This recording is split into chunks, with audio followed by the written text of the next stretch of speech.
Selamat pagi, Assalamualaikum warahmatullahi wabarakatuh. Pada kali ini, saya mewakili kelompok saya untuk mendemokan program aplikasi yang kami buat.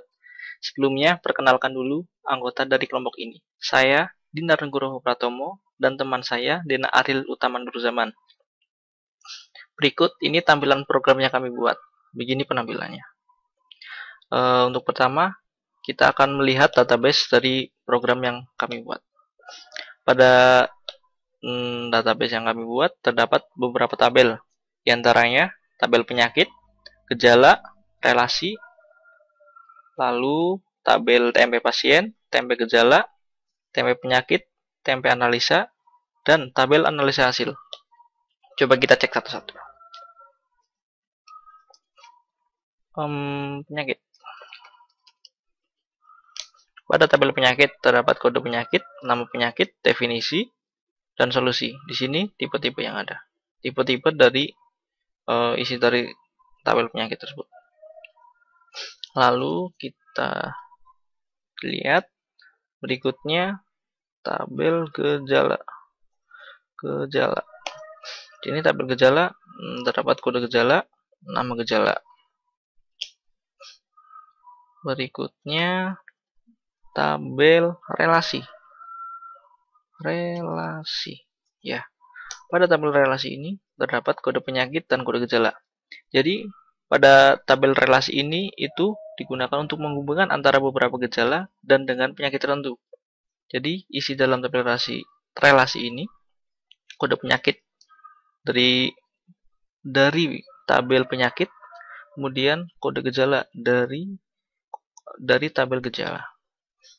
Kemudian setelah itu terdapat tabel TMP pasien. Jadi pada tabel TMP pasien di sini digunakan untuk merekap, mengisikan dengan nama pasien yang berkunjung pada aplikasi ini. Jadi nanti diisikan ID, lalu kemudian nama pasien, kemudian jenis kelamin, alamat, pekerjaan, dan di sini akan ditangkap nomor IP dari pasien tersebut. Kemudian tanggal di mana pasien itu melakukan di mana pasien tersebut mengunjungi aplikasi ini. Lalu kemudian ada TMP gejala. Sebentar. Di sini TMP gejala. Di sini TMP gejala terdapat kode gejala dengan nomor IP. Jadi setelah ada pasien yang masuk, kemudian TMP gejala ini memasukkan beberapa gejala yang dialami oleh sang pasien. Jadi nanti kode gejala yang telah diinputkan pasien beserta nomor IP pasien tersebut. Lalu selain TMP pasien terdapat TMP penyakit. Penyakit. Ya. TMP penyakit. Di sini juga terdapat kode penyakit dan nomor IP. Jadi kode penyakit yang telah dialami pasien setelah menginputkan beberapa gejala yang dia alami, lalu disimpan pada TMP penyakit, kode penyakitnya dan nomor IP pasien tersebut. Kemudian terdapat TMP analisa. Ya. Pada TMP analisa ini terdapat nomor IP pasien tadi, kemudian kode penyakit yang telah diderita, kemudian kode gejala yang telah dia inputkan yang mengakibatkan penyakit ini muncul. Jadi saling berketerkaitan antara penyakit dengan gejala. Kemudian tabel analisa hasil.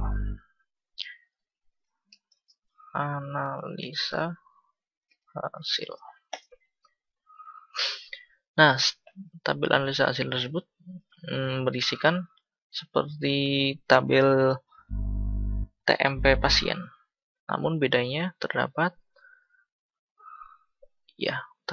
nomor IP, kode penyakit.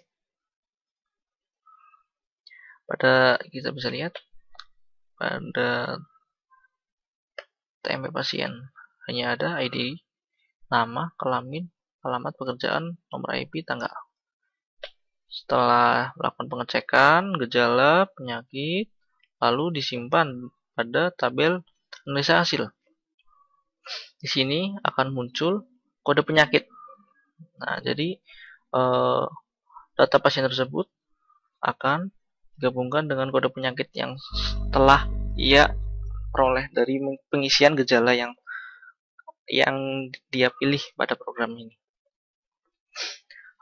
Setelah kita mengetahui tabel-tabel yang ada pada database, coba kita mendemokan langsung programnya. Ya. Di sini tampilan programnya. Program sistem pakar diagnosa awal gangguan pada penyakit gigi. Di sini kita masukkan data pasien. Kita masukkan nama. Kita coba masukkan Dinar, kelamin pria, alamat, Brebes, pekerjaan, mahasiswa. Ya, kita daftar. Ya, sini lalu kita muncul sistem pakar diagnosa awal gangguan pada penyakit gigi. Jawablah pertanyaan berikut. Apakah Anda mengalami sulit mengunyah? Iya atau tidak? Kita pilih. Misalnya kita masukkan iya. Lalu muncul lagi. Apakah Anda mengalami terjadi pembengkakan pada gusi atau kemerahan? Kita pilih lagi, lanjut. Iya. Apakah Anda mengalami bau busuk yang keluar dari mulut? Coba kita pilih, tidak. Lanjut. Nah, kemudian muncul hasil analisa. Nah, hasil analisa ini dari tabel hasil analisa menampilkan data pasien. Tadi data pasien yang kita masukkan Dinar, kemudian kelaminnya pria, alamat Brebes, pekerjaan mahasiswa. Hasil analisa terakhir, penyakit yang diderita setelah menginputkan beberapa gejala seperti sulit mengunyah, terjadi pembengkakan pada gusi dan kemerahan, gusi bergigi bernanah, rasa sakit ketika buka mulut, adalah memiliki penyakit abses periodontal. Ya, setelah itu kita akan masuk ke program pakar. Jadi program pakar ini dibuat untuk memasukkan beberapa gejala yang telah ada pada database dan penyakit yang muncul, penyakit yang ada. Jadi kita masukkan login user. Di sini login user kami buat admin, kemudian passwordnya kita login. Nah, kemudian di sini tampilan program pakar. Kita contohkan input penyakit. Ya, pada input penyakit sini ada tampilan masukkan data penyakit, kode berikut, isi penyakitnya apa, definisinya apa, solusinya apa. Di sini kode P015. P015 di sini karena jumlah penyakit yang sudah ada itu P014. Jadi otomatis di sini akan terisikan P015. Coba kita buktikan. Tabel penyakit. Ya,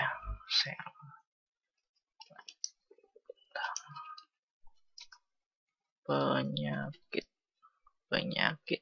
Ya. Nah, 14 kita lihat, kita buktikan di sini penyakit terakhir P014. Jadi otomatis pada tampilan program yang kita buat, kode akan otomatis P015. Kemudian jika kita ingin menginput penyakit, kita masukkan coba ya. penyakit tentang gigi. Misal sakit gigi linu. Kita misalkan saja ya, sakit gigi linu. Definisinya misal sakit, solusinya berobat. Kita misalkan saja ya, bukan kita sebagai pakar, kita misalkan saja. Kita coba simpan. Data telah berhasil disimpan. Ya, coba kita lihat pada database-nya apakah berfungsi. Sudah, ya. Di sini 15 row telah dipilih. Ya, coba kita lihat. Nah, jadi di sini kode berubah menjadi P016. Ya, P016. Kan tadi 15 setelah diisikan 1 jadi P016.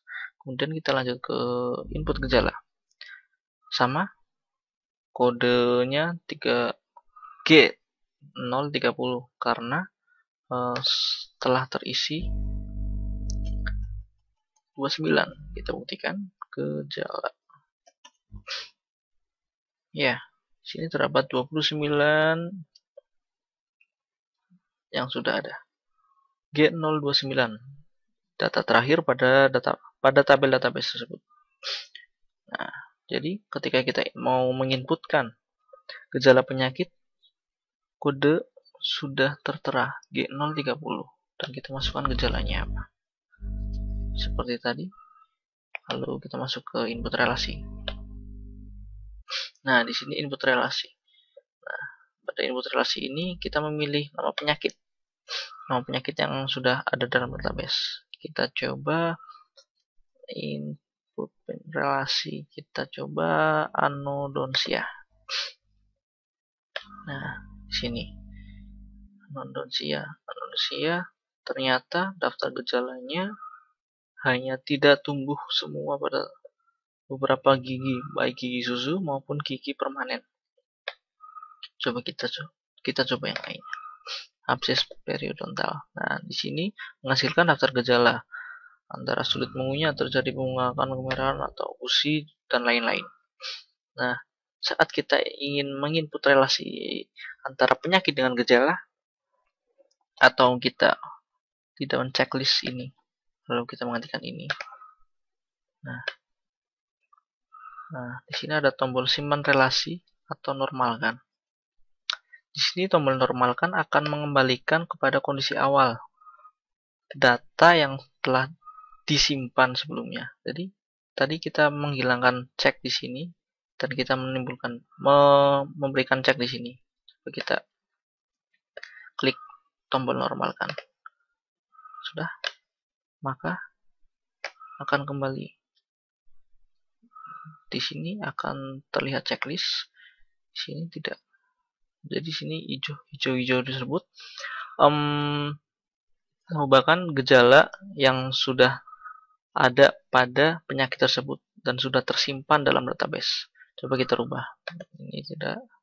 Ini kita checklist. Kita simpan relasinya. Sukses disimpan. Coba kita lihat apakah berubah. Tadi penyakit abses periodontal. Ya, berubah. Datanya seperti ini. Ya. Sama seperti tadi. Kita rubah, normalkan kembali. Nah, jadi normalkan kembali kepada data yang telah kita simpan sebelumnya. Bukan data awal. Jadi sini data yang telah kita simpan sebelumnya. Jadi akan mengecek checklist pada tombol yang checklist yang berwarna hijau adalah data yang telah disimpan sebelumnya. Oke. Kita simpan relasi. Setelah itu ubah penyakit. Di sini ubah penyakit. Ini beberapa nama penyakit. Nah, di sini ada pilihan ubah atau hapus, ubah atau hapus, ubah atau hapus. Coba kita pilih ubah. Nah, ubah. Kode penyakit tidak bisa diubah karena otomatis di sini. Lalu nama penyakit, definisi, kita bisa masukkan definisinya, kemudian solusi. Nah, lalu kita simpan dan data akan berubah. Misal kita abses, kita menuliskan abses, lalu kemudian periodontal, ya kita simpan. Ya, data telah berhasil diubah. Kita lihat, ya kita coba ubah lagi. Nah, data telah berhasil diubah. Lalu kita masuk ke laporan penyakit. Nah, di sini terdapat beberapa penyakit berisikan tentang kode-kode penyakit, nama penyakit, definisinya, solusinya. Tadi ini solusi dan definisi yang telah kita inputkan. Di sini kita belum mengisikan definisi dan solusinya karena di sini penyakitnya terlalu banyak. Ya, jadi kita hanya mengisikan kode dan nama penyakit. Kemudian laporan gejala. Di sini ada penyakit, kita pilih penyakit apa? Tadi awal kita tampilkan.